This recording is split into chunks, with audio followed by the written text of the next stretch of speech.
Evening, everybody, and welcome to Books and Books. I'm Mitchell Kaplan. On behalf of all of us here at the store, I want to thank you for coming out on what nobody really realized was going to be a rainy night, but it turned out to be.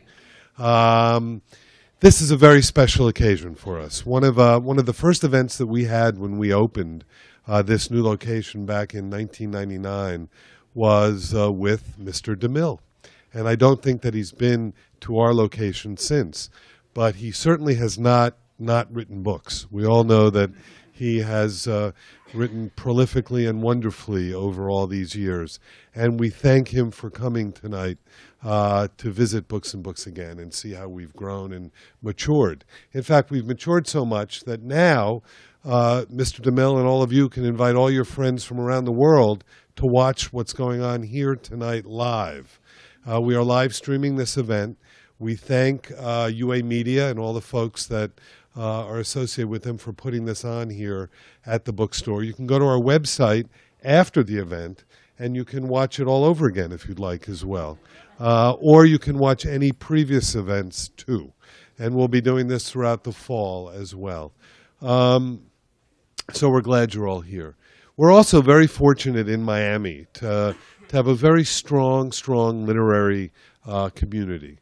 And there is nothing that makes it stronger than something that I'm going to talk about for just a brief second, and that's the Miami Book Fair that's coming up in November. So I hope all of you will really pay attention to what's happening.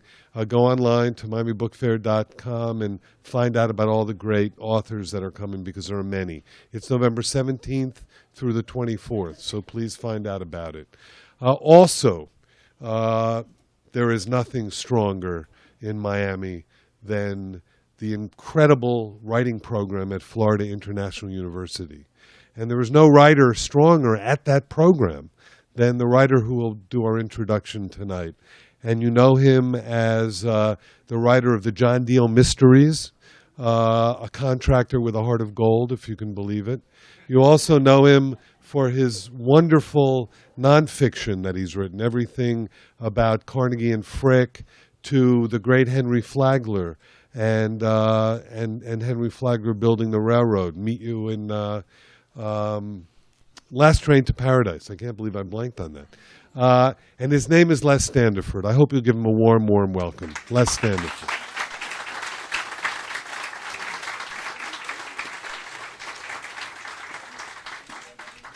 Thank you, Mitchell. Pleasure to be here. Glad to see so many of you here. Good to see the guest of honor here again. Commercial of my own. FIU Writers Conference at the Biltmore Hotel, October 24th through the 26th. Dennis Lehane's going to be there, John Katzenbach, Francis DuPont Peoples, just a terrific lineup of folks. And if you want more information, just Google FIU and the Writers' Workshop, or ask me. Nelson DeMille has written more than 20 novels, a dozen of them bestsellers, and more than one of them #1 on the New York Times list. All in all, he has upwards of 30 million books in print worldwide. The General's Daughter was made into a big-budget film starring John Travolta. I'm sure many of you have seen that. And another, Word of Honor, was filmed with Don Johnson as the lead. He's created series novels around characters such as Paul Brenner, who was featured in The General's Daughter, a character named John Sutter, The Gold Coast, and another character, John Corey, Plum Island, and Nightfall, among others. I'm a big fan of his standalone novels, which include The Charm School and Spencerville. I once begged him to let me write the screenplay for the latter. He had better sense than to go along. So I wrote my own version of that book in hopes that I'd get to do my own adaptation. It didn't turn out any differently. Nelson not only tells a good story, he writes with precision, grace, and wonderfully sardonic humor. The New York Times once observed of The Gold Coast that the author is as keen a social satirist as Edith Wharton. He's a graduate of Hofstra University and served as a first lieutenant platoon commander in Vietnam. I think he's still writing his books on longhand with pencil on legal pads, either because he can't type or because he feels better knowing that someone is earning a living by entering these really long books into a word processor. I first became familiar with Nelson's work when I was teaching a screenplay class into which a fellow who'd never taken a writing class before had talked himself. One of the first assignments was to write out a page or so summary of a storyline that each student thought might be turned into a film. I read the efforts of the other students, which weren't all that great. I mean, the idea of taking a class is you're going to learn, right? But I put off, understandably, the new guy's stuff until last. When I read his summary, though, I couldn't believe it. "This is a great idea, Stanley," I told him. "I thought so," he said. I should mention that Stanley was about 80 at the time and had been a film distributor for most of his adult life. "Where did you come up with this?" I asked. "Well, right where it says," he told me, pointing at some footnote on his paper that I'd overlooked. "Based upon the novel The Charm School by Nelson DeMille." Well, I went out and bought the book, and I've been an admirer of Nelson DeMille's work ever since. In fact, and as you will learn tonight, he's a warm and interesting man who enjoys spinning a gripping and intelligent tale that is dependably all the better for bridging the gap between what we wish might happen and what usually does. He's here tonight, I believe, to talk about The Quest, a novel that he wrote another version of back in 1975. I suspect if you want to know why he did such a thing, that he will gladly tell you. He's going to be interviewed tonight by Patrick Alexander, who's the author of Marcel Proust's Search for Lost Time and a thriller, The Nigerian Letter. His main claim to fame, though, is that he teaches a wine appreciation class right here in this very room and has done that for the past 2 years. I want you to join me in welcoming Patrick Alexander and Nelson DeMille.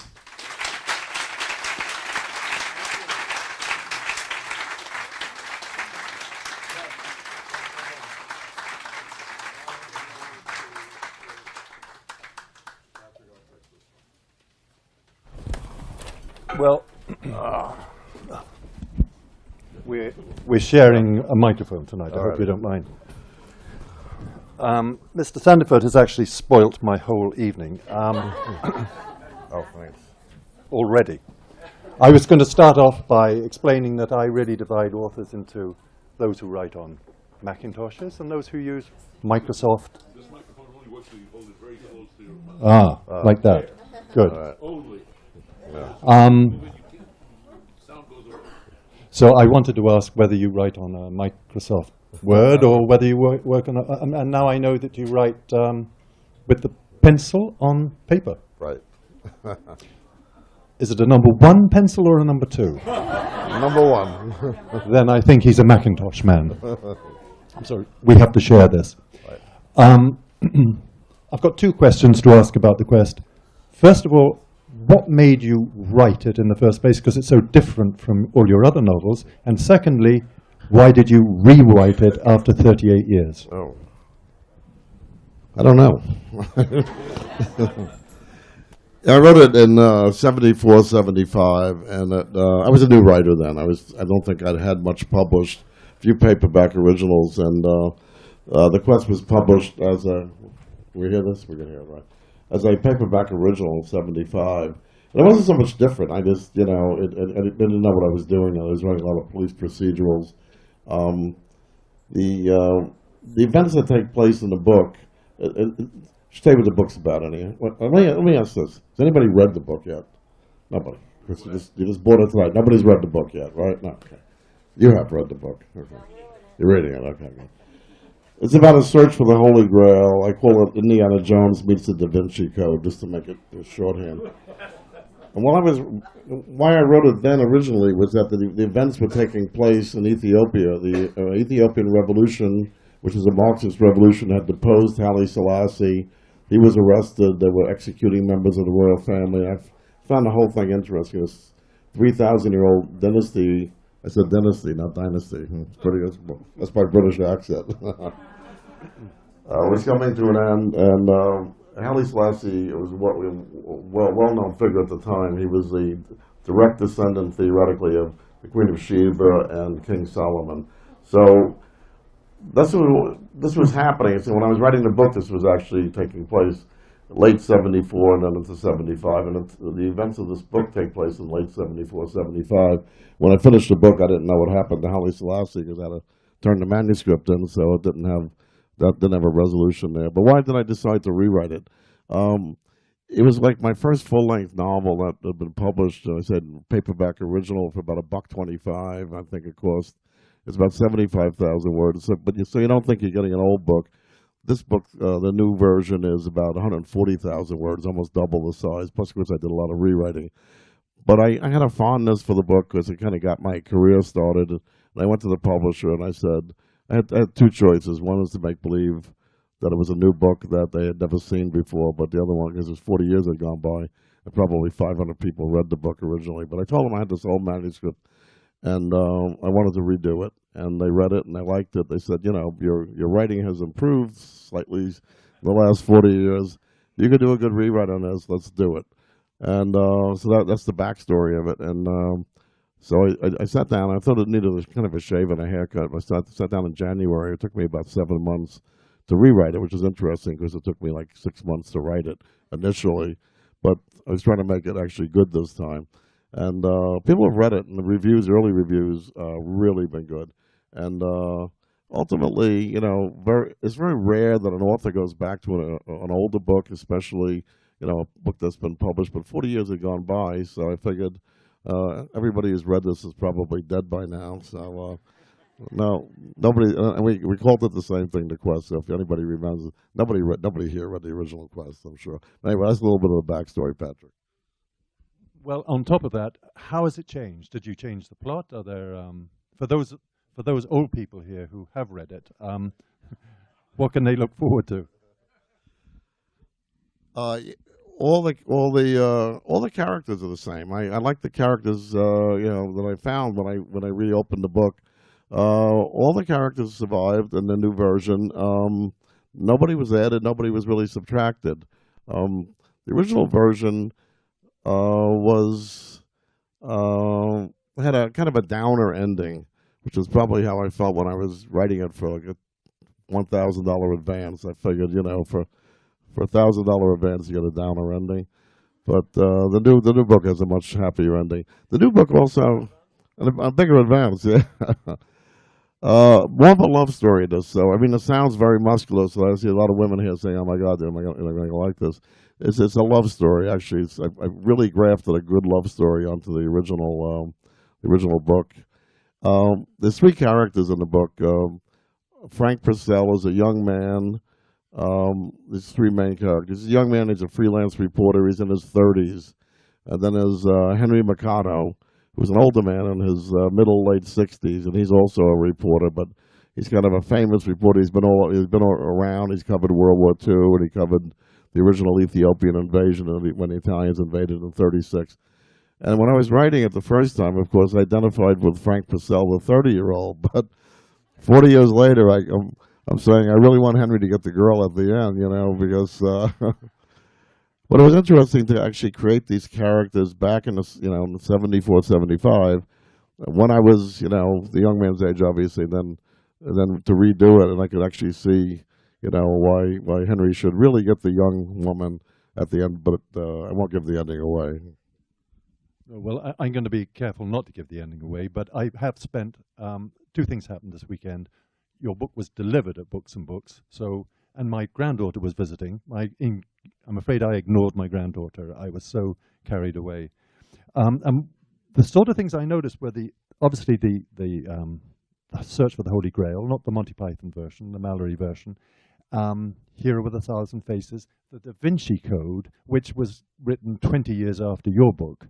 And in movies, it was very much Raiders of the Lost Ark, Romancing the Stone, and Lost. There's a scene in Lost where this woman strips down and dives into a beautiful jungle pool. And I've got to tell you that early in this book, a beautiful young woman strips down naked in your book and dives into the jungle pool. It's very, very, it sticks in the mind. And one thing I wondered is, with the three characters, Purcell and Mikado and the lady Vivian, and the love triangle, were you thinking of Lancelot and Guinevere and Arthur? Well, yeah, I guess I was. Well, no, Purcell obviously is. I took the name from Percival, and then Vivian, yes, a little bit Guinevere, and then Mikado was a little bit of Merlin, which is where that name came. He's a little bit of a trickster, again, without giving away the plot. And we have another character called Colonel Gann. He's a British sort of a mercenary, and Colonel Gann is a little bit of how do we pronounce it? Gauvain, Galahad, or when French, I think it's Gauvain or whatever. So, I think we all grew up on King Arthur, and I actually had to read Tennyson in college, the whole poem of the Quest for the Holy Grail, and then later. When I saw these other, and I actually liked Monty Python was actually good. It sort of put it alive for me. The whole Holy Grail thing came alive with. But it's been done so many times, Patrick, as you know, and it's been done hundreds of times, or maybe at least dozens. The Quest for the Holy Grail. But why? I mean, it's part of our culture, part of our literature, but it's just endlessly fascinating for people. And every time it's done, it's with the exception maybe of Monty Python. It's usually a different twist on it, and it's usually engaging, I think. And that's one of the reasons I went back to it, because sometimes you pitch a publisher something. So I said, search for the Holy Grail. This book is about a search for the Holy Grail, and right away, it was instant recognition and instant. But then the publisher said, I think Monty Python did that. And now moving away from mythology to, I want you to tell us about the Gallas. And I've got to warn you, these are people you can add to your list of people you never ever want to meet.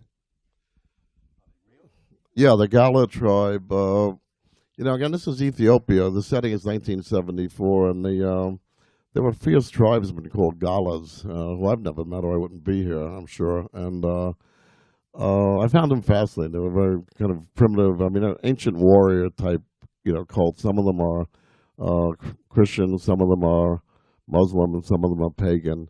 And I have no idea what's happening with them now, but then they had a fierce reputation. Every time there was a war in Ethiopia, the Galas would come out of the Danakil Desert.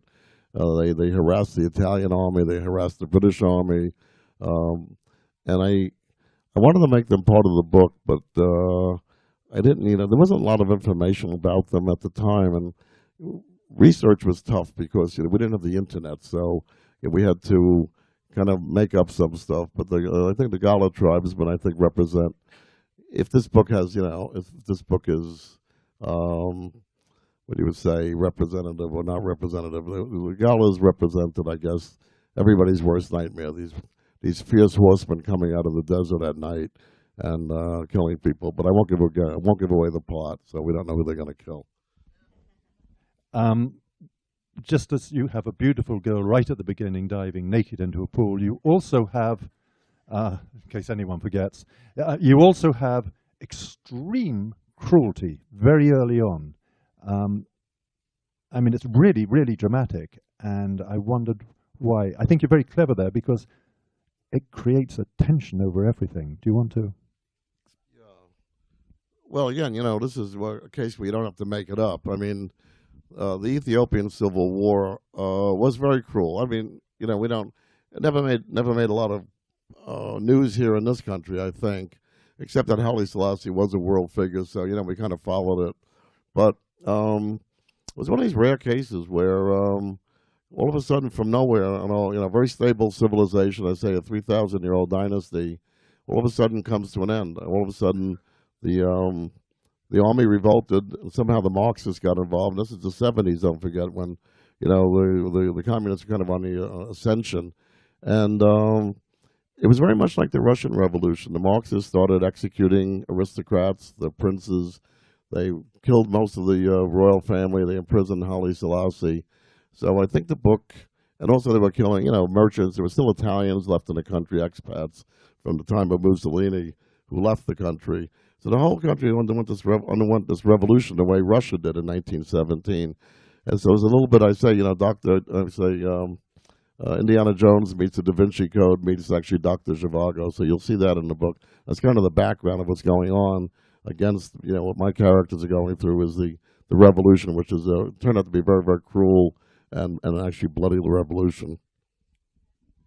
Do you have any personal experience of Ethiopia or some of your... The reason I ask is that you talk about it, or it comes through very passionately, as though this is a country that you know well. But using Google, I haven't been able to find any visits of yours. Were you using your experience of Vietnam, maybe?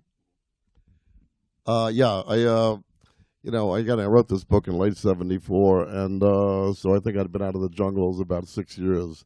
I just have to say, two of the men I served with in Vietnam are here tonight, and I want to acknowledge them and welcome home. And I don't know, Paul, did it sound like Vietnam? The Ethiopian jungle sound like Vietnam? Obviously, it was. I mean, nobody wanted the Vietnam War novel in those days. You couldn't really write. When it was afterward that Vietnam became okay to be represented in fictional form.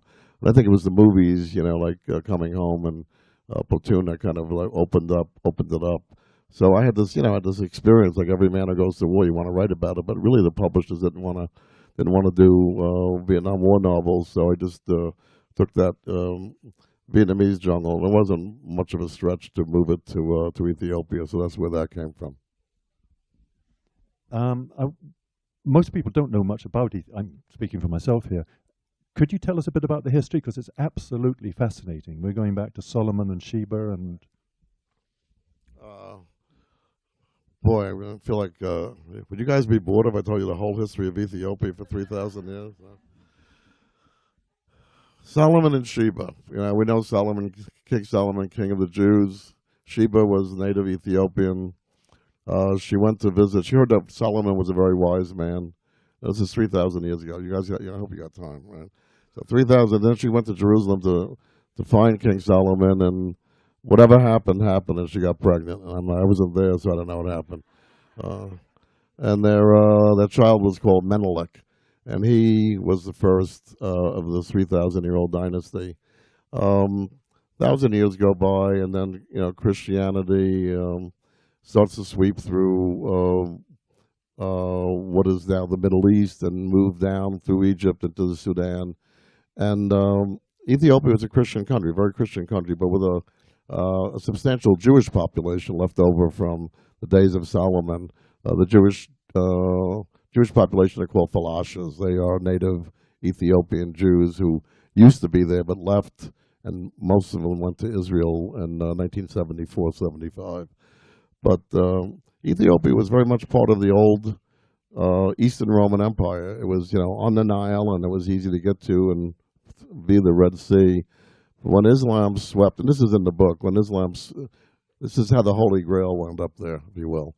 When Islam swept through the Middle East, through the ancient Eastern Europe, Eastern Roman Empire, the theory is that the Holy Grail, the cup that Christ used in the Last Supper, was in Jerusalem, but had moved as the armies of Islam approached, and it wound up in Alexandria, or someplace in Egypt. But then, about 30 years later, the armies of Islam wound up in Egypt, and that these monks took the Holy Grail on a riverboat, obviously, down to Ethiopia, which again was very much part of the world in those days. And Ethiopia now became isolated because they were surrounded now by Muslims, and it became like a lost Christian kingdom for thousands of years. And Gibbons, in his Decline and Fall of the Roman Empire, says the world forgot about Ethiopia, which was very much mentioned in the Old Testament and the New Testament. So this is how I think the Holy Grail wound up in the jungles of Ethiopia. It's as good a guess as anybody else's. It's as good a guess as the Grail Castle in Glastonbury, England. I don't know how the hell that could have happened, but which is kind of interesting. Everybody has their their own little Grail theories, and I think mine is pretty good. And if you read the book, you'll find out if they actually found the Holy Grail. Still on the history, could you tell us a little bit about the modern history, the whole Italian influence? Because that changed things dramatically.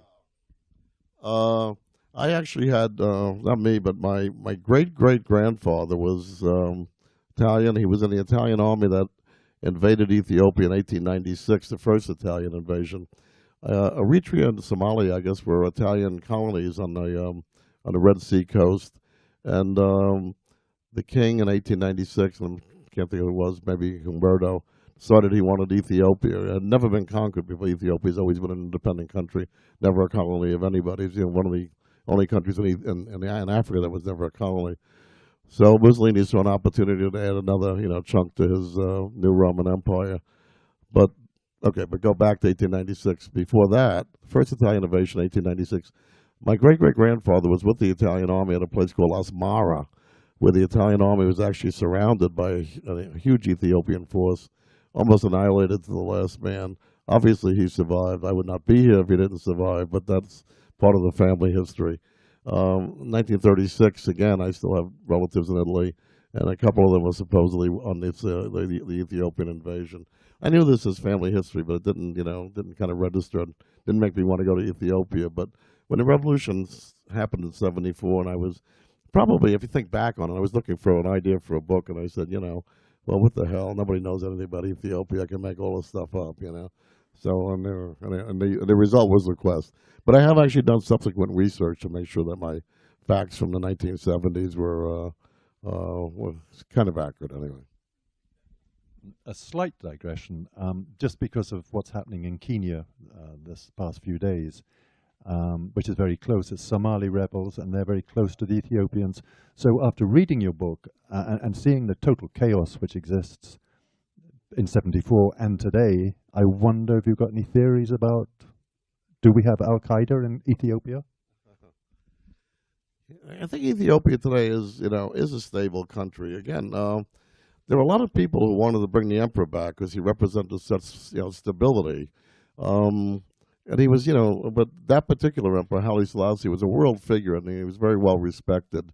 The emperor now would be, and I can't think of the man's name, but like when a lot of empires end, or a lot of kingdoms end, whatever, there was a successor. So this would be Haile Selassie's grandson. Can't think of his name. And I'm sure there's kings and emperors all over the world waiting to get back on the throne of wherever their father or grandfather was kicked off of. But the country seems to become stable on its own, and the whole it was a part of the world that I guess because of the colonies around it and itself was the Horn of Africa is what it is. It was always fairly stable. Now it's become very, very unstable. So, I mean, is there another book there? I don't know. Would I go to Ethiopia? I don't think so, but but I might think about a sequel. Well, talking about another book, I noticed in the Panther, a recent book, you mentioned Yemen, which is very close, and I also saw lots of similar religious themes like the Noah's Ark and Queen Sheba's throne. Is that an interest of yours? Well, I was a history major. I guess this stuff interests me, and it makes its way into my books. And sometimes the editors roll their eyes and go like, "What the hell is this guy doing again with this history stuff?" So, but yeah, and then my last book, The Panther, was set mostly in Yemen, where there is actually a palace for the Queen of Sheba, who apparently got around. Not only was she Ethiopian, but she was in Yemen, and then she got to Jerusalem and all that. But this is what I do when I set a book, and even all my books are contemporary settings. But I want to know the place. I want to know the history of the place and what I could bring to the book to make it a little bit more rich.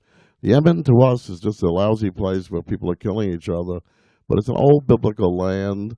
It does go back to the times of Solomon and Sheba itself, and it's when I do this research, I'm sometimes fascinated by it myself. I don't want to publish my research notes, but I want to kind of bring it into the book. And what I find out is that Yemen is thought to be the original birthplace, if you will, of the Arabs. The Arabs, all the Arabs in the Middle East, all came from Yemen to begin with. It's kind of a backwater now, except of course it's it's in the news because of the drone strikes. And when I did this book 3 years ago, based on what people told me at the Joint Terrorist Task Force, where I get some of my information, I don't think most Americans knew about it except for the USS Cole bombing. But after the book came out, Yemen became hot again, and so I became like cocktail party. I know all about Yemen because I've spent 6 months researching it. So anybody wants to know about Yemen, you got to ask me. Talking about your research, there's a magical bit in the middle of the book when they're in the Vatican Library, and you do, without giving anything away, you obviously did a lot of research on where the Holy Grail went. And I remember at one point you say, after the year, I think about 650, no further mention was ever made of the Grail except in Ethiopia. And you go into a lot of detail. Was that all true? Well, if I wrote it, it's true. What I did, and I do I actually do the research. I like to do research because you got going back to being a history major, and in those days you did research in the libraries and you didn't have the internet. There's so many conflicting stories about the Grail. I mean, did the Grail really exist? And that's number one. We don't even know if it existed. I mean, it existed in that it's mentioned very, very briefly in the New Testament, and some of the apostles mention it. And there are people who dismiss it, saying it's just it's tableware. Why have we been talking about tableware for 2,000 years? It's a cup. The cup itself didn't have any magical powers from biblical time. And I mean, from the time of Jesus, the Last Supper was the wine turned into blood. But something about this Grail has become, it's all mythology. And I should say too, it's not theology. I mean, the Catholic Church and no Christian church, but really believes in the Grail. But that's one of the things I found interesting. Maybe I should have brought out more in the story that, there was a people's history that's not part of theology, not part of the, accepted theology. And again, the Catholic Church and other churches don't really make anything of there is no Holy Grail as far as they're concerned. But yet it's persisted in the minds of Christians and others, for 2,000 years. And I guess the question is why, and which is what I try to answer in the book a little bit. Why has this persisted even when the church denies its existence? Well, I think you were obviously very successful, because I'm now going to ask a personal question just because of having read this. At the end of the book, it's almost quite mystical. So I've got to ask you, are you a believer? You mean in the Holy Grail? Am I a believer in the Holy Grail? My goodness, what a question. I guess if, I wrote about it, so yeah, I do believe in it. Really not. I mean, yes, it existed. Certainly it existed as a chalice. We know that, so what it was, of course, was a Kiddush cup. It was a Jewish Kiddush cup, because this was the Last Supper, was a Passover meal. And it would have been, according to historians, it would have been a small bronze, probably beaten bronze. But, over the years, and it's grown, it's become gold, it's got jewels in it. And it's, represented by the chalice in most churches. And some of the more, elaborate chalices would be, Byzantine, Eastern Orthodox, and Catholic. So this thing is, grown in people's imagination, but it's also grown in size, not the small little bronze Kiddush cup anymore. But yes, I mean, there was but a strict interpretation of the reading of, the New Testament is just a cup. It is just tableware. Where the rest of it came from, I think, is the interesting part of the whole story. From the imagination of writers, I think. You've been a successful writer now for over 30 years, so you're probably sick of this question, but do you have any advice for aspiring, I was going to say young writers, but even old writers? Aspiring writers. My standard advice is, if you want to be a writer, take 2 aspirin, lay down in a dark room, wait for the feeling to pass. I got into it kind of like through the back door, and I don't think I'd advise. The nice thing about writing is you can it's the same as painting and singing in the bathtub or the shower. You can do it anytime you want. If you want to be a published writer, it's a whole different world. If you want to be a writer, you can be a writer any day of the week. And I wrote for years after I came back from Vietnam, my thoughts about Vietnam and what I wanted to do in terms of, this novel and screenplay that I was developing based on Vietnam. But never thought of any of it would get published. So, if you want to be a writer, anybody can be a writer. And you can be a singer. I sing in the shower, you sing in the shower. If you want to get published, that's a different story. And you got to be just persistent. Does anybody else have any questions? We have another microphone over here, and you're going to keep this one here. Let's give him a big round of applause, and Patrick as well.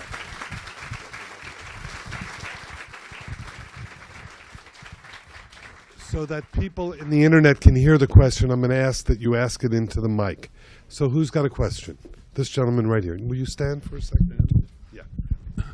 I'd like to know if the quest is redolent with Christian theology.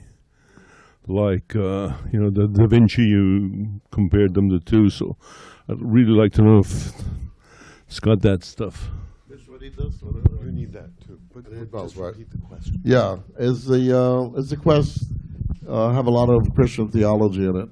And now I kind of touched on that before. This is, because Christian theology really doesn't make anything of the Holy Grail. And I did make the point in the book. This is mostly, my characters even say this, that the Church of Rome does not believe in this. The Church of Rome and any other Christian church doesn't believe in the Holy Grail. Again, what I find fascinating is that there is a lot of Christian mythology, everything from St. Christopher, who's been banished as a saint now by the Catholic Church. But the people still believe, I think, that there's a whole other, say, body of beliefs that are kind of outside the church, which are, mythology, legend, or maybe truth. We have a question over here. Thanks. First of all, thank you and your fellow people for your service. I appreciate that. Thank you. Present release included, what's been your favorite novel that you've written? My favorite novel was The Gold Coast, and got good reviews. Mitch said I was compared to Edith Wharton. Can't beat that. Favorably compared to Scott Fitzgerald. Also, it was an easy book for me to write. I think the one that causes the less pain is the one you like. I didn't have to do a lot of research. I mean, I live in this area. I don't live on the Gold Coast, but I live close enough, and these are people I knew, and I had fun making fun of my neighbors. Some of them could take the jokes, some of them couldn't. But it's one of those books where you sit down, and again, it's like, it's the one-liner. It was the Godfather meets Jay Gatsby, and I just knew that right off the top of my head. I know I said I have a good novel here, and I sat down and wrote it without really a lot of research. All I had was a map of Long Island and a map of the old mansions and where they were on the Gold Coast, and I had fun with it. And I think it showed because, books that are tortured, that there's an expression in Latin, but I don't know the Latin, and they smell of the carbon. In other words, you've been up too late with your carbon lamp writing this thing. This one just flowed out of my pen, or my number one pencil, I should say. So that's my favorite. Over here.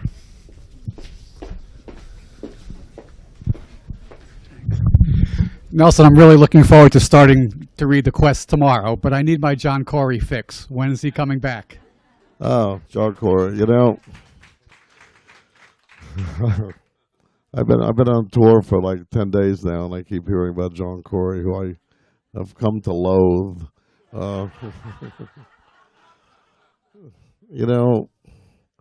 Sherlock Holmes Conan Doyle killed Sherlock Holmes for a reason. These people get old after a while, and but this is one of the reasons I took a break from him. I'd done that once before. I'm ready. I'm ready for John again, and I know that the people who read my stuff want John. I thought maybe he was getting old for my readers too, but apparently not. So the next one is John Corey. This one is John Corey, and out of Yemen, back in New York, but not so much involved with Islamic terrorism this time, because that kind of got a little bit old for me too. The new bad guys are going to be Putin's goons, the Russians, and John, right?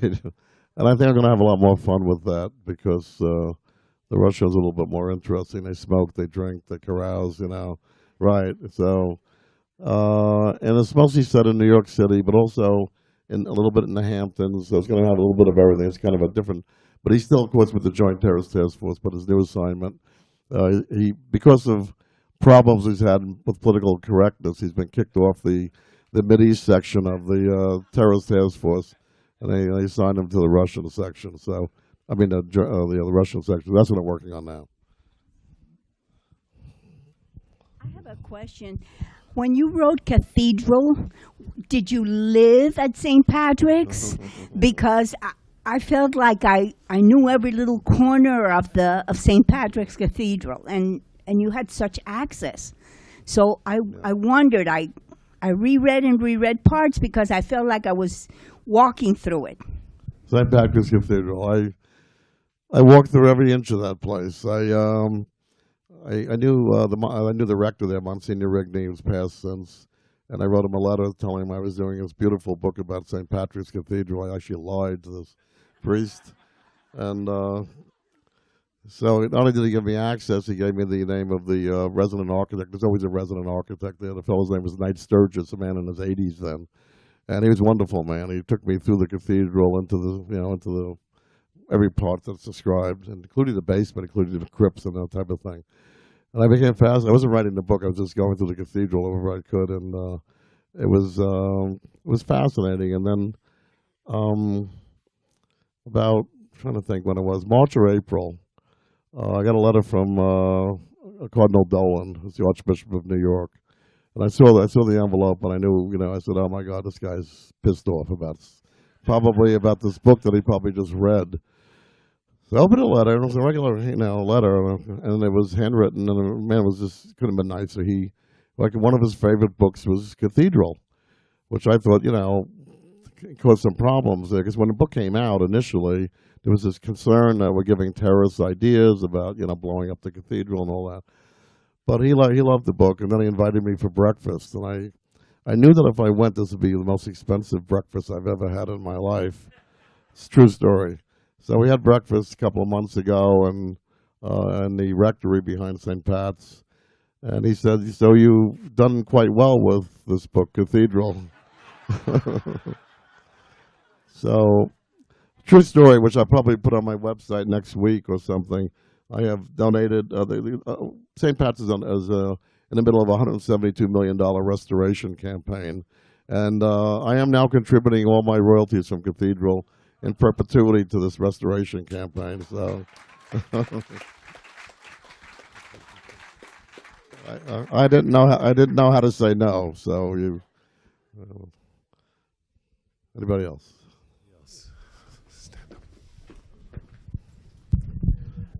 Nelson, whatever else you do, you tell a story so well. When I alluded to it in my introduction, when I'm talking to my students, they might want to write, but they find the most difficult thing to do is to tell a story, and yet you never have. Any words of advice for that person who wants to write but may have that difficulty? Well, I mean, I think you got to be a natural storyteller, Les. You know that as well as I do. I mean, we all know authors who really can't write, who are actually best-selling authors, no names, but can tell a hell of a story. I mean, there are people who tell stories, and you might wince at the prose and the syntax is off, but yet the story is there. I think, and we see this. I mean, I have a 6-year-old at home. You're not going to believe this. I have a 6-year-old at home. This kid is a storyteller, and he's a natural-born storyteller. And I think you're kind of born with that somewhere along the line. You're born with that ability to spin a yarn. And then, if you want to write, you should learn how to write. But unfortunately, a lot of our contemporary writers can tell a story, but they don't know how to write. But that's neither here nor there. So yeah, I just found that was the easiest part for me. I really just had to sit down and figure out how to structure, a plot and and a story and create characters. But the stories, I think we're all storytellers. It's an oral thing that you learn when you're young.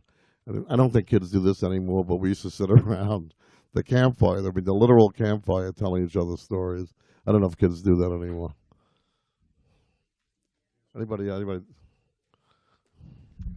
Do you have a favorite author? Do I have a favorite author? A lot of my favorite authors are dead, and meaning Somerset Maugham, Graham Greene. I love the old British writers, Dorothy Sayers, Agatha Christie. This is stuff I grew up on. Ian Fleming, which was an amazing man. He told like Agatha Christie, told such a simple story in simple English, but yet if you examine it, it's really, really great. I think great literature. Contemporary authors. If I mentioned one, and we're streaming live, and I can't, I'd have to mention all the guys that I hang out with. We have what they call an authors roundtable every Tuesday, first Tuesday of the month. We sit in Michael's. I shouldn't even tell you the name of the place because everybody will be there. We sit in a restaurant in New York, and these are all my favorite storytellers and my favorite authors, and there are others. Contemporary writing is difficult because I think there's not a lot going on in the world. We all agree we're stretching for stories because the Cold War is over, the war on terrorism has kind of been done to death and maybe not as interesting.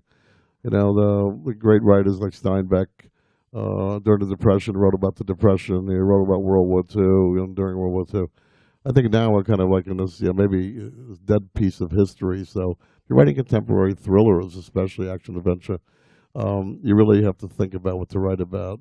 And the ones who do it, I can't even mention, because I mention one or two names, and then all my buddies will say, you didn't mention me. But